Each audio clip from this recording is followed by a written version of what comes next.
where is SAXO markets going? What has been the trend over the last couple of years? We know you're one of the major, if not the major player in the prime of prime space with multiple product offerings. Where do you see the trend now in late 2017? Well, we have been quite successful. In our service offering, in offering a range of services around not only credit intermediation, but also technology services in aggregation and liquidity access. But then the third component that we offer, the liquidity optimization, is increasingly an important part of the offer. The analytics package that we offer is what really allows us to maintain quality, sustainable liquidity for our clients, and that's why we're able to service some of the larger names in this space. And I think that's a continuing trend.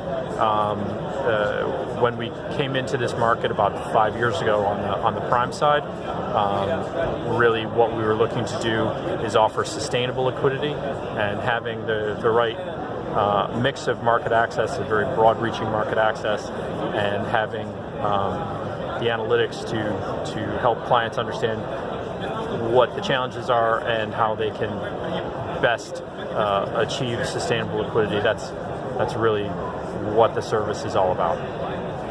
Right, and from just to give people an idea about the company, I know are you mainly regulated out of Denmark, or is it London?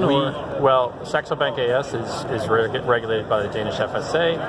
We have a local entity in the UK that's regulated by the FCA, SAXO Capital Markets Limited.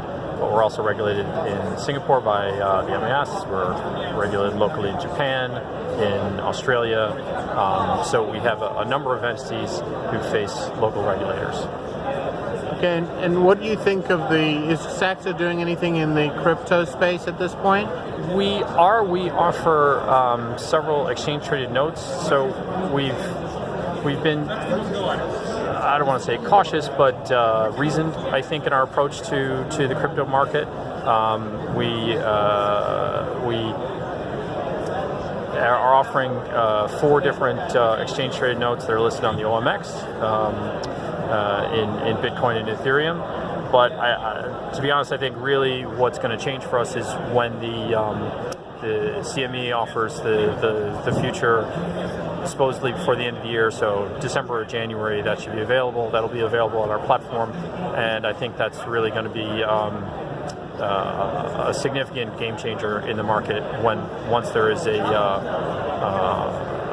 well-regulated market like the CME offering cryptocurrency.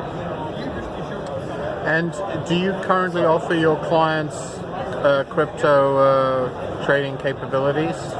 Not OTC. Platform? No, just the ETNs. So just the exchange-traded notes in Bitcoin and Ethereum, not the underlying digital currency. But I think that what will change for us really is when the CME future is available.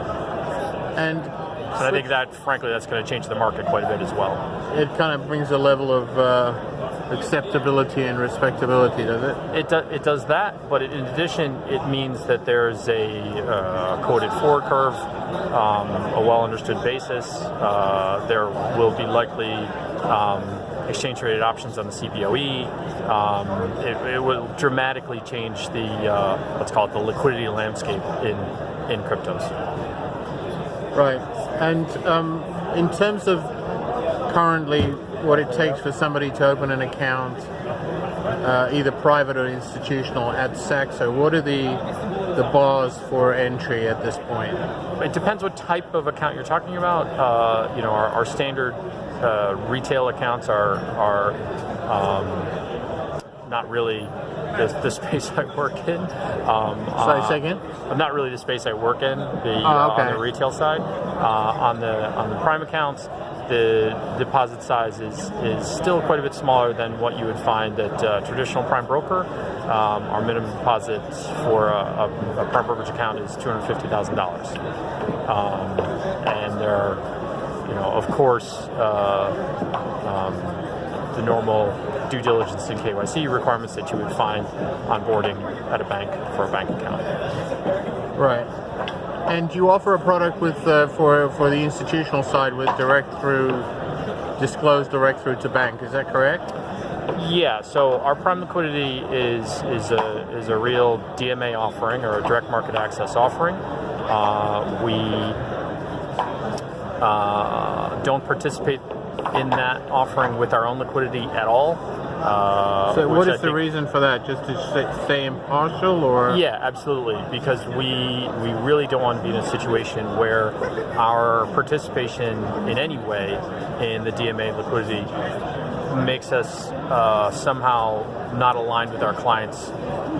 So we're not paid by. You're not at the other end of your client's position in any situation. In any way on the prime feeds. Right. We don't participate in the flow. I think a lot of the newer entrants are participating in one way or the other. They're calling it a prime or a clearing offering and taking some portion of the flow on their book, and we don't see that as really